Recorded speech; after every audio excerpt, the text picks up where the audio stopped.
Vamos abrir as nossas Bíblias em Apocalipse capítulo 6. Apocalipse capítulo 6.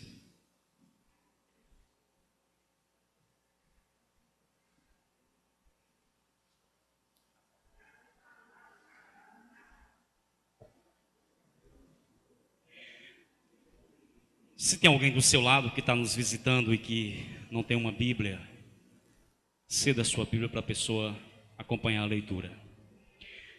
Nós vamos ler Apocalipse 6 e após a leitura todos permanecem com a Bíblia aberta nesse texto. Diz assim a palavra de Deus: Vi quando o Cordeiro abriu um dos 7 selos e ouvi um dos 4 seres viventes dizendo, como se fosse voz de trovão: Vem. Vi então, e eis um cavalo branco, e o seu cavaleiro com um arco, e foi-lhe dada uma coroa, e ele saiu vencendo e para vencer. Quando abriu o segundo selo, ouvi um segundo ser vivente dizendo: Vem. E saiu outro cavalo vermelho, e ao seu cavaleiro foi-lhe dado tirar a paz da terra, para que os homens se matassem uns aos outros. Também lhe foi dada uma grande espada. Quando abri o terceiro selo, ouvi o terceiro ser vivente dizendo: Vem. Então vi, e eis um cavalo preto, e o seu cavaleiro com uma balança na mão. E ouvi uma como que voz no meio dos 4 seres viventes dizendo: Uma medida de trigo por 1 denário, 3 medidas de cevada por 1 denário, e não danifiques o azeite e o vinho. Quando o Cordeiro abriu o 4º selo, ouvi a voz do 4º ser vivente dizendo: Vem.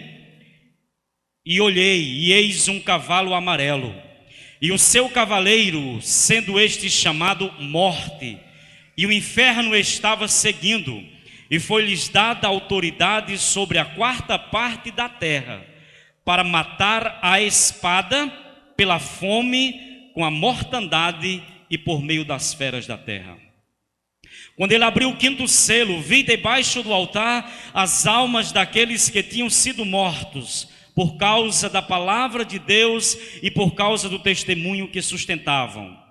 Clamaram em grande voz, dizendo: Até quando, ó soberano Senhor, santo e verdadeiro, não julgas nem vingas o nosso sangue dos que habitam sobre a terra? Então a cada um deles foi dada uma vestidura branca, e lhes disseram que repousassem ainda por pouco tempo, até que se completasse o número dos seus conservos e seus irmãos, que iam ser mortos como igualmente eles foram. E vi quando o Cordeiro abriu o 6º selo, e sobreveio grande terremoto. O sol se tornou negro como saco de crina, a lua toda como sangue. As estrelas do céu caíram pela terra, como a figueira quando abalada por vento forte deixa cair os seus figos verdes. E o céu recolheu-se como um pergaminho quando se enrola. Então todos os montes e ilhas foram removidos do seu lugar. Os reis da terra, os grandes, os comandantes, os ricos, os poderosos e todo escravo e todo livre se esconderam nas cavernas e nos penhascos dos montes, e disseram aos montes e aos rochedos: Caí sobre nós, e escondei-nos da face daquele que se assenta no trono e da ira do Cordeiro, porque chegou o grande dia da ira deles, e quem é que pode suster-se? Vamos orar? Pai, nós estamos mais uma vez aqui diante da Tua presença, e essa é a Tua palavra. Não é uma profecia engenhosamente inventada ou criada pela imaginação dos homens, mas é a Tua palavra. E nós queremos, Pai, que nessa noite essa palavra alcance as nossas vidas, fale aos nossos corações, para que o Teu nome seja glorificado e vidas sejam alcançadas pelo Senhor. Assim nós pedimos a tua bênção, em nome de Jesus. Amém e amém. Irmãos, todos os anos, no mês de dezembro, existem duas datas que são muito aguardadas. Eu diria que são duas datas que são muito badaladas, praticamente, ou para não dizer, no mundo inteiro. Quais são essas duas datas? Me ajudem a lembrar. 25 de dezembro, ok? E 31 de dezembro. 25 de dezembro por causa do Natal. E 31 de dezembro porque é chamado o dia da virada do ano. Mas essas duas datas são tão importantes que elas conseguem unir praticamente toda a humanidade em torno de sentimentos e em torno de expectativas muito semelhantes. O cara está no Japão e você está aqui no Brasil, mas as expectativas e os sentimentos em relação a essas duas datas são bem semelhantes. Só que de uma maneira especial, este ano, uma outra data, ela quase que suplantou em expectativas e badalações essas duas datas tradicionais. Qual foi essa data? Como? 21 de dezembro de 2012. Por que essa data, ela praticamente abafou, ela praticamente suplantou o 25 de dezembro e o 31 de dezembro, que são as duas principais datas do ano? É porque nesse 21 de dezembro, houve uma comoção geral, que se iniciou a partir do calendário maia, ou da civilização maia, que nesse calendário, ou esse calendário, terminaria exatamente no dia 21 de dezembro de 2012. Nós sabemos hoje que o calendário maia indicava, conforme a cultura deles, conforme a maneira como eles enxergavam o mundo, conforme a maneira como eles marcavam o tempo, nós sabemos que para a cultura maia era tão somente o fim de um ciclo e o início de outro ciclo. No entanto, para alguns, esse calendário maia indicaria que o nosso planeta, ele seria dizimado por grandes catástrofes exatamente nessa mesma data. E vocês não sabem o quanto a indústria cinematográfica lucrou em torno disso. No ano de 2009, começou-se a gravar, produzir e gravar um filme no Canadá, intitulado 2012. Muita gente assistiu aqui esse filme. E vocês não sabem que no primeiro fim de semana que esse filme foi exibido no mundo, no primeiro fim de semana, o filme 2012 foi exibido e o lucro foi de 225 milhões de dólares, porque as pessoas queriam assistir o filme 2012. Mas não somente a indústria cinematográfica, mas nós sabemos que os místicos do mundo inteiro exploraram essa data. Populares que deram crédito a essa suposta profecia maia começaram a escavar, começaram a fazer esconderijos subterrâneos, e até aqui no nosso país, pessoas começaram a armazenar comida, pensando do que poderia acontecer no dia 21 de dezembro de 2012. A mídia explorou exaustivamente esse tema. Eu não sei se vocês prestaram atenção, o quanto a mídia explorou esse tema. Você ligava nos telejornais do nosso país, eram entrevistas e mais entrevistas, eram programações e mais programações falando ou tudo girando em torno dessa data de 21 de dezembro. Os programas de entrevistas do nosso país cada vez mais entrevistavam pessoas que tinham visões diferentes acerca desse 21 de dezembro de 2012. Os programas de humor. Quem assiste aqui programa de humor sabe do que eu estou dizendo. Os programas de humor exploraram exaustivamente, ridicularizaram, trataram com sarcasmo, simplesmente, não somente o 21 de dezembro de 2012, mas tudo o que dizia respeito ao fim do mundo. E amados, eu fiquei pensando, a questão é que a banalização desse tema do fim do mundo não afetou apenas a profecia ou a suposta profecia da civilização maia. Essa banalização, esse sensacionalismo em torno desse tema do fim do mundo, ele simplesmente afetou ou gerou nas pessoas, gerou nessa sociedade uma visão equivocada das profecias bíblicas que falam acerca do fim do mundo. Essa banalização e esse sensacionalismo em torno do fim do mundo, queridos, simplesmente colocou em descrédito as verdadeiras e autênticas profecias bíblicas que falam do fim dos tempos. E aí eu fiquei pensando, nós precisamos encarar da maneira correta o que a Bíblia fala acerca do fim.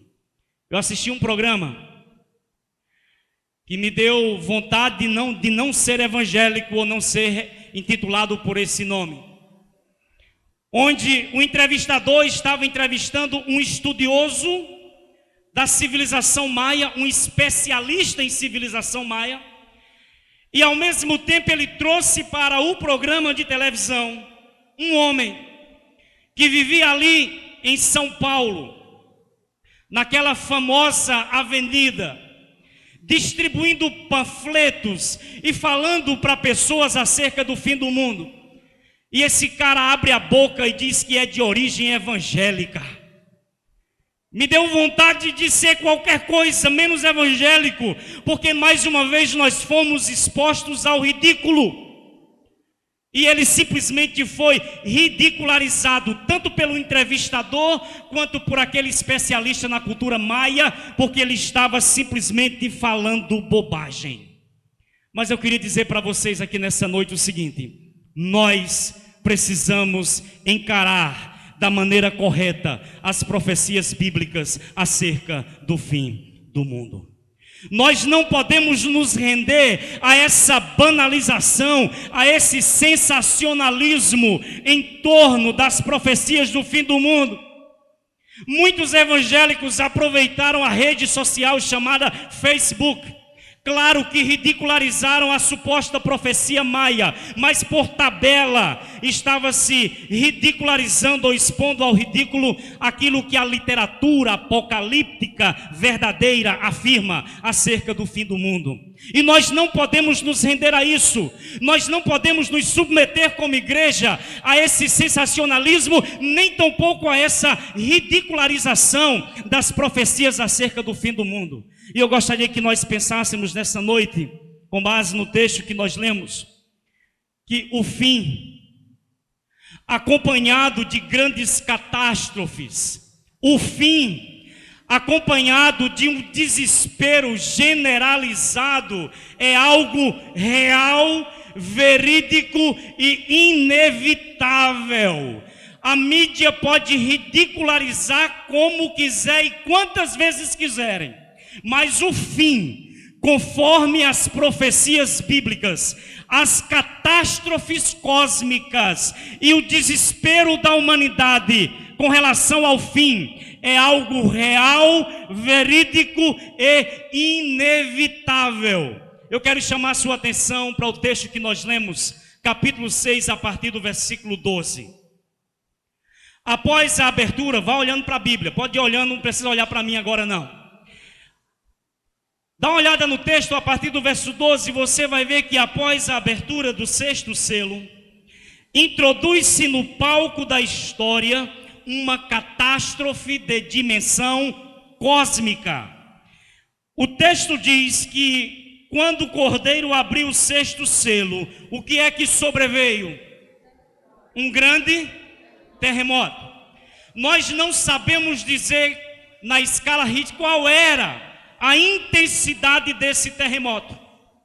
Mas dá uma olhada no versículo 14, a parte B, para você ver qual foi a intensidade desse terremoto.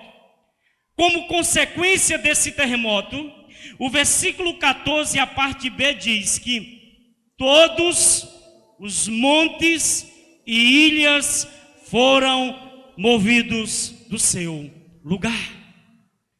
Tamanha foi a intensidade do abalo desse terremoto, ou será, que os montes e ilhas simplesmente foram movidos dos seus lugares.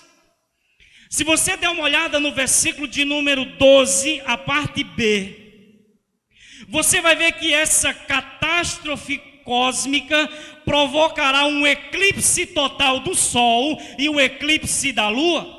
O sol escurece e a lua fica vermelha como sangue. No versículo 13, você vai perceber que essa catástrofe mostra que as estrelas mudarão de lugar. E da perspectiva de quem está na terra, a impressão assustadora é que elas cairão sobre a terra. Nós sabemos que as estrelas são muito maiores que o nosso planeta. Então não é que as estrelas vão cair na terra, mas na visão de quem está aqui, as estrelas mudarão de lugar, e a impressão é que elas cairão sobre a terra. Dá uma olhada no versículo de número 14, onde ele fala que a abóbada celeste ou o céu será afetada de uma maneira tal que da perspectiva de quem está na terra, é como se ela se enrolasse como um rolo de pergaminho. Ou seja, queridos, catástrofes cósmicas são profecias bíblicas e elas acontecerão.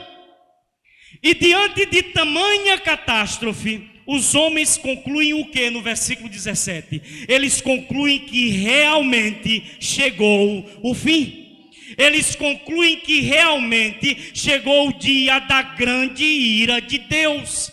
Eles concluem que chegou o dia do acerto de contas. E aí os homens começam a se desesperar.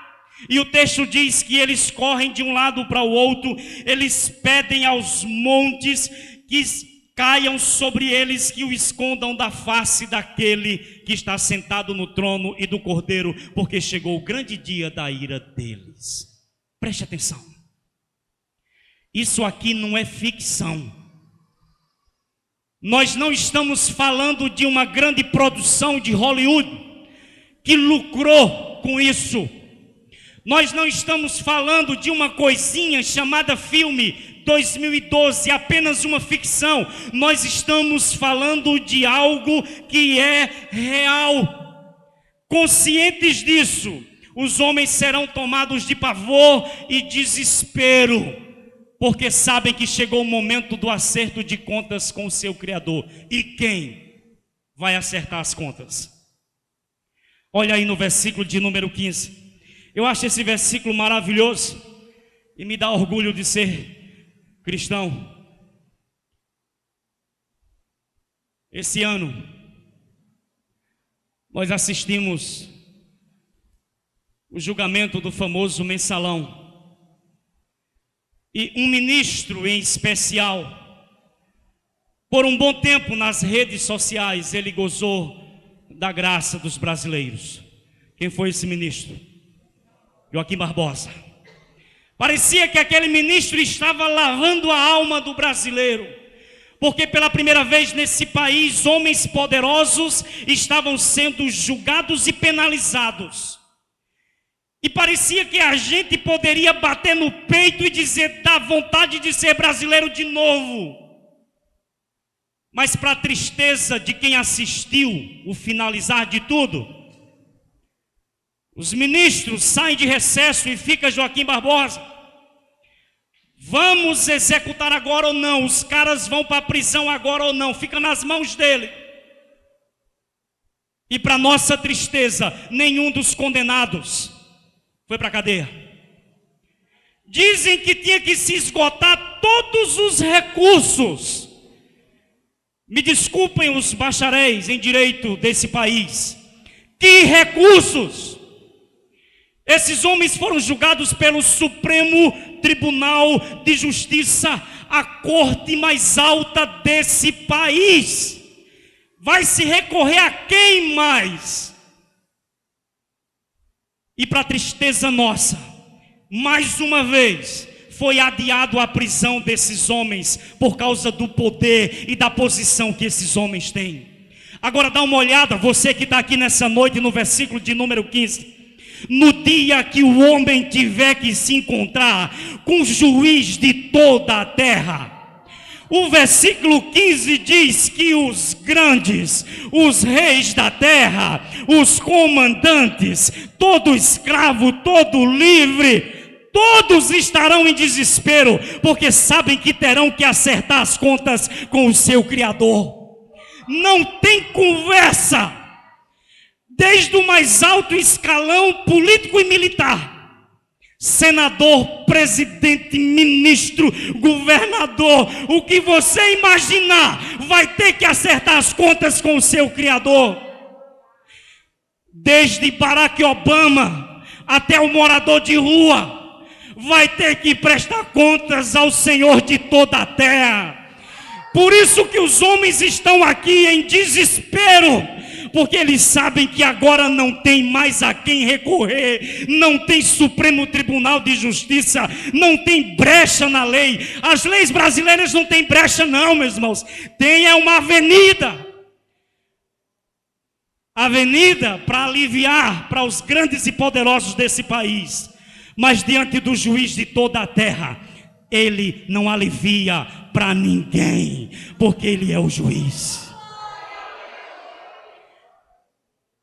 Nós não podemos brincar, porque, queridos, o fim dos tempos, catástrofes cósmicas, ira de Deus, acerto de contas com o Criador, não é ficção.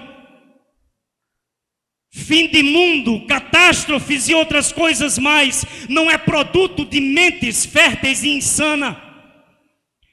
Fim de mundo, catástrofes e acerto de contas, não é criação engenhosa de religiosos supersticiosos, não. É algo real, é algo verídico, é algo inevitável e todos os homens terão que enfrentar.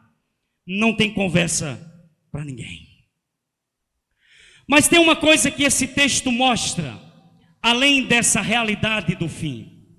Dá uma olhada aí nesse texto.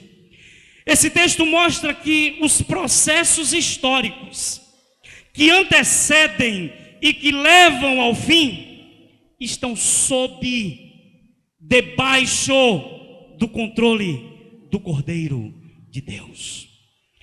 Todos os processos históricos que antecedem e que levam ao fim estão debaixo do controle de Deus. Irmãos, preste atenção nisso aqui. Eu me converti há 23 anos atrás. E eu cresci num contexto evangélico, onde as pessoas olhavam para o Apocalipse como um livro besta-cêntrico.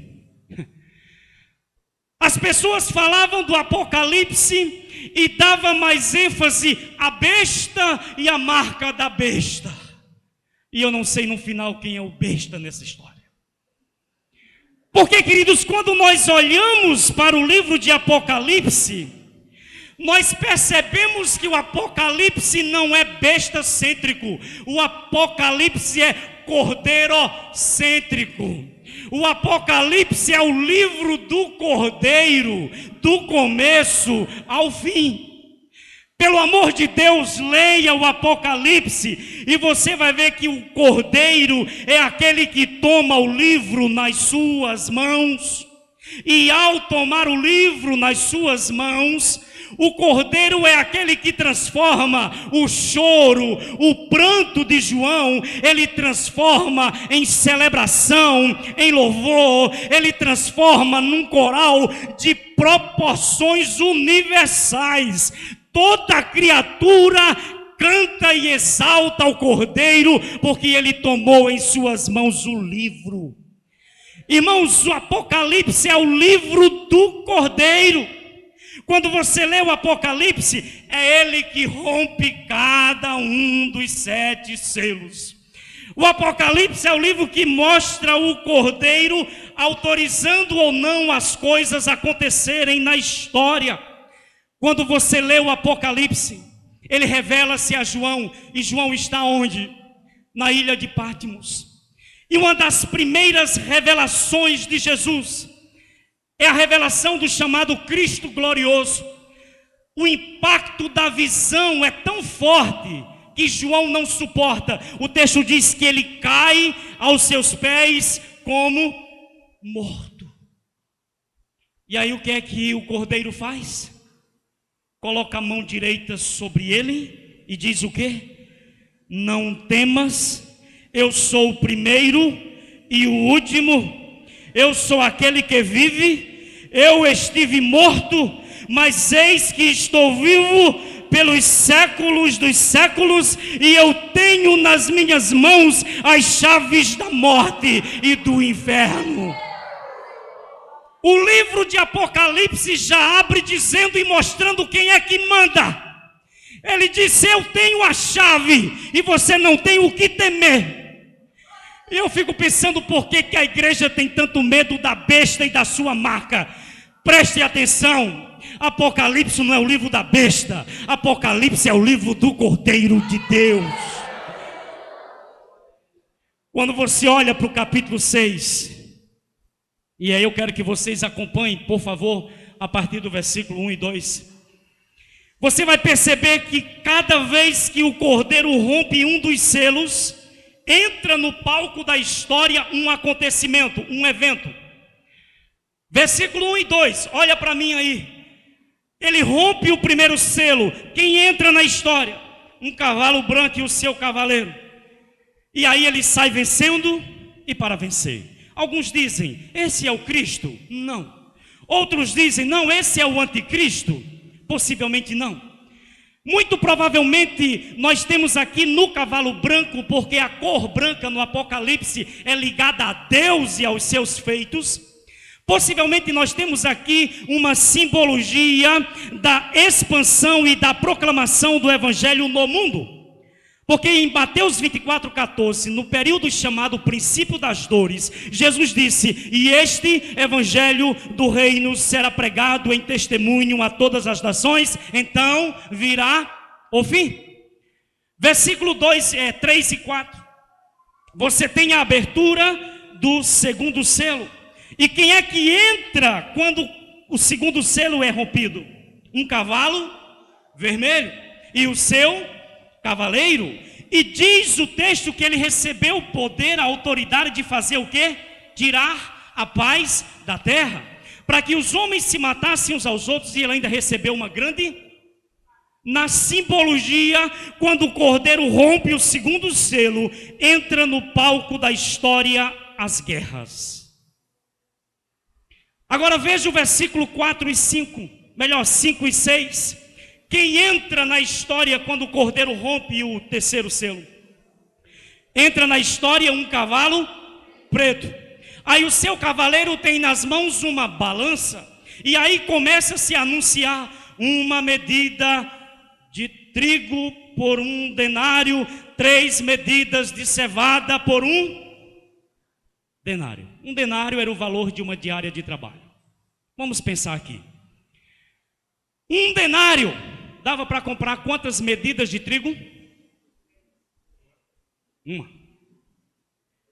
Ou seja, o cara trabalhava o dia inteiro, No final do dia ele chegava, recebia 1 denário. E com o valor da diária de trabalho, o que ele comprava só dava para ele comer. A sua família não. Mas se ele quisesse que a família comesse, ele compraria no lugar do trigo a cevada, que era o alimento dos pobres. Nós temos aqui uma situação de escassez de alimento, uma situação de fome.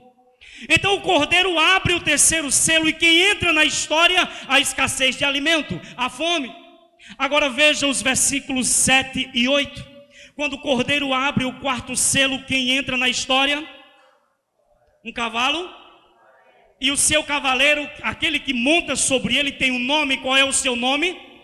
Morte. Aí ele diz que foi lhe dado o poder de tirar, de matar. E aí diz por quais meios e quais maneiras: pela espada, pela fome, pela peste e por meio das feras. Então o cavalo amarelo é muito claro. É simplesmente a morte que virá pelas mais diversas maneiras. Aí o cordeiro abre o quinto selo. E quando o cordeiro abre o quinto selo, o que é que João vê? As almas daqueles que haviam sido mortos por causa de quê? Da palavra de Deus.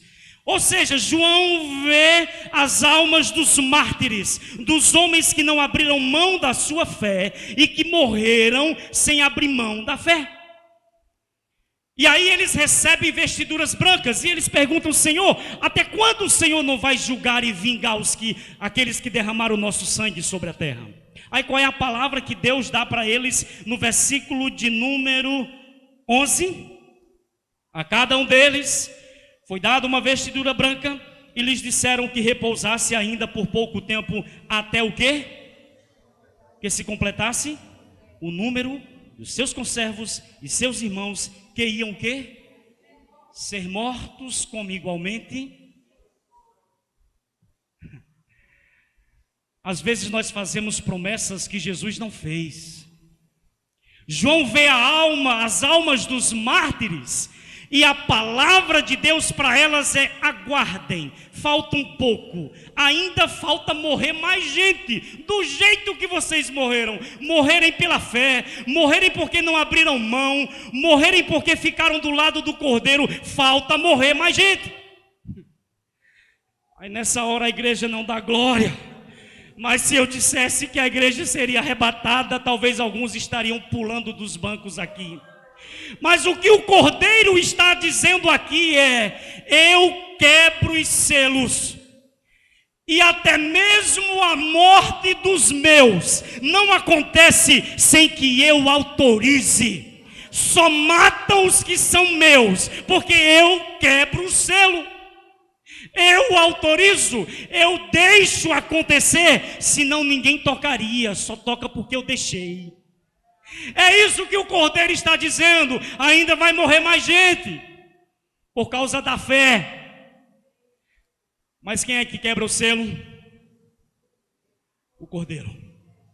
Se for para entrar o cavalo branco, só entra porque o cordeiro autoriza. Se for para entrar o cavalo preto, só entra porque o cordeiro autoriza. Se for para entrar o cavalo vermelho, o cavalo amarelo, só entra porque o cordeiro autoriza.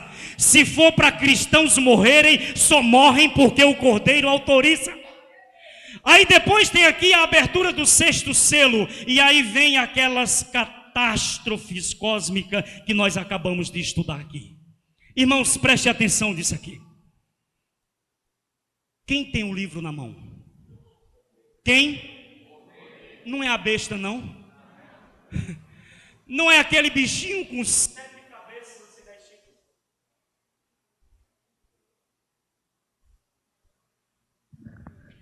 Quem tem o livro na mão não é a besta. É quem? Quem rompe os selos? E eu não sei por que vocês ficam com tanto medo da besta. O que está escrito aqui no Apocalipse é simplesmente a mensagem mais clara para a vida da igreja. Nenhum cavalo entra na história sem que o cordeiro quebre o selo. Nenhum cavalo entra na história sem que o cordeiro autorize. O que Apocalipse 6 está dizendo é: as guerras, a fome, a escassez de alimento, a morte, a perseguição, o martírio de cristãos e as catástrofes, tudo está debaixo do controle do Cordeiro. E a igreja precisa abrir os olhos para isso. Tem muitos crentes com medo daquela classe dos homens mais ricos do mundo que dizem que comandam o mundo, chamado Illuminatis. Pelo amor de Deus, eles não são nada. Quem tem o livro na mão é o Cordeiro. Não são os Illuminatis, pelo amor de Deus, igreja. Quem autoriza e desautoriza é o Cordeiro. Não é homem rico, não é poderoso dessa terra, o Cordeiro. Leiam novamente Apocalipse e veja que o Cordeiro é que comanda tudo.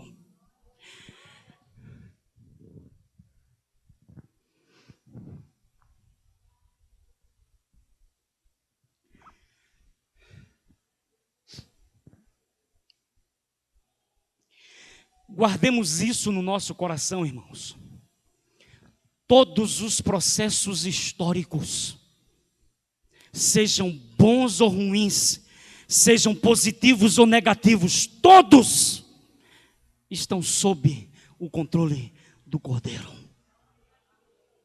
Mas eu queria finalizar dizendo o seguinte: quando o fim chegar, escaparão aqueles que se posicionaram do lado do Cordeiro e aqueles que receberam o selo do Deus vivo. Dá uma olhada para mim, como é que termina o capítulo 6 aí. O capítulo 6, os homens estão em desespero, pedindo aos montes e aos rochedos caiam sobre nós, tentando se esconder nas cavernas da terra. E aí nos versículos de número 16, disseram aos montes e aos rochedos, caí sobre nós. Escondei-nos da face daquele que se assenta no trono e da ira do Cordeiro, porque chegou o grande dia da ira deles. E qual é a pergunta? Quem poderá subsistir? Essa pergunta merece uma resposta. Eles terminam dizendo: quem poderá subsistir? Quantos selos tinha o livro? Quantos selos se abriram no capítulo 6? Nós esperávamos que agora o Cordeiro abrisse o 7º selo. Mas começa o capítulo 7 e o Cordeiro não abre o 7º selo. Há um intervalo e o 7º selo só é aberto no capítulo 8. Veja aí o capítulo 8, versículo 1. Quando o Cordeiro abriu o 7º selo. Por que um intervalo tão grande? Pulou todo um capítulo para que fosse aberto o 7º selo. Por quê? É porque a pergunta do capítulo 6 ficou em aberta e deixou um desafio. Quem é que poderá suster-se? A ira de Deus e a ira do Cordeiro chegou, e quem é que vai subsistir?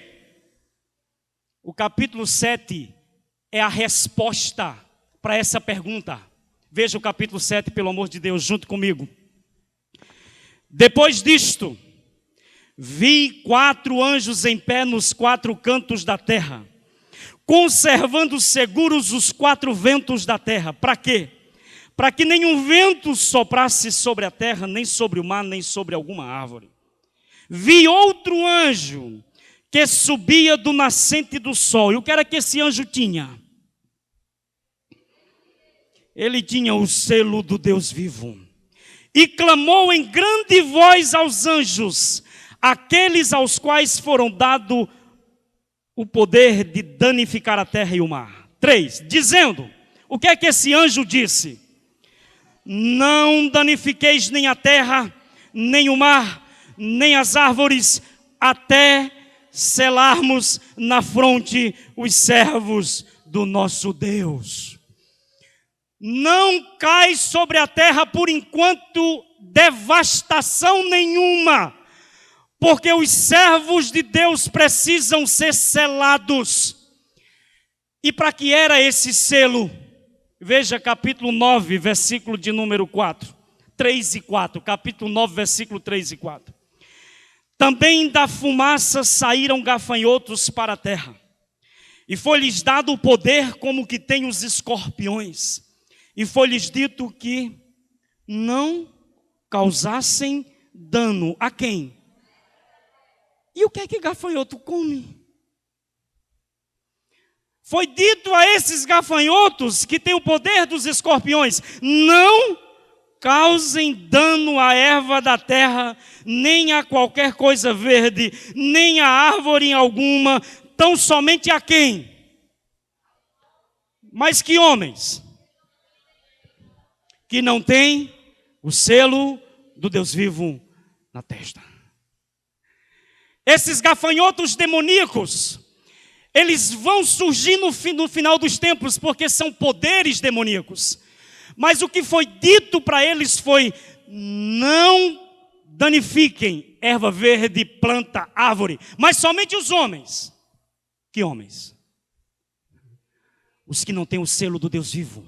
Porque os que têm o selo do Deus vivo, vocês não podem tocar. Então Apocalipse capítulo 7, voltando, mostra para a gente que há um grupo que não vai sofrer com os juízos.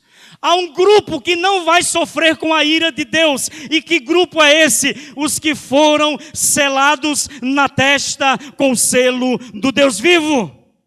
Alguns dizem: pastor, isso é para os israelitas. Aqui os 144 mil, você tem a simbologia do Israel de Deus. Preste atenção aqui, meu amado irmão, porque você fica preocupado e às vezes até me perguntando: pastor, e esse negócio da marca da besta? Preste atenção. Se você tem o selo do Deus vivo na sua vida, você não tem que perguntar por marca de besta nenhuma. Você não tem que temer marca da besta, se você já tem a marca e o selo do Deus vivo na sua vida. E você pode perguntar: mas onde está, pastor? Paulo disse: vós fostes selados com o Espírito Santo da promessa, o qual é o penhor da nossa herança.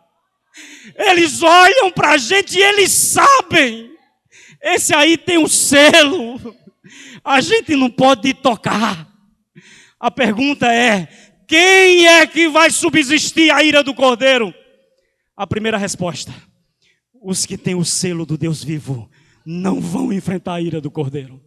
E a segunda resposta está a partir do versículo 9 do capítulo 7.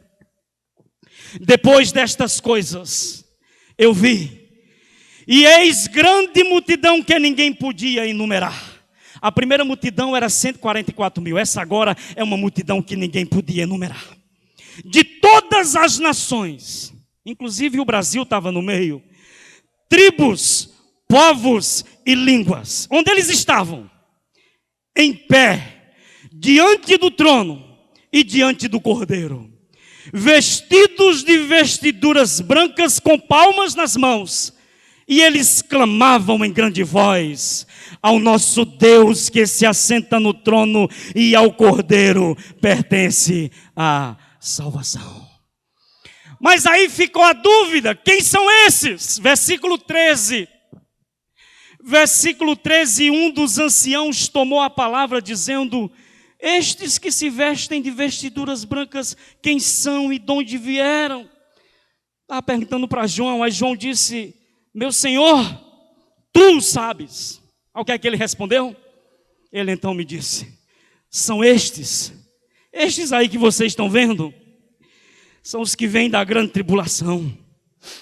Mas eles têm um diferencial: eles lavaram as suas vestiduras e as alvejaram no sangue do Cordeiro. Quem poderá subsistir?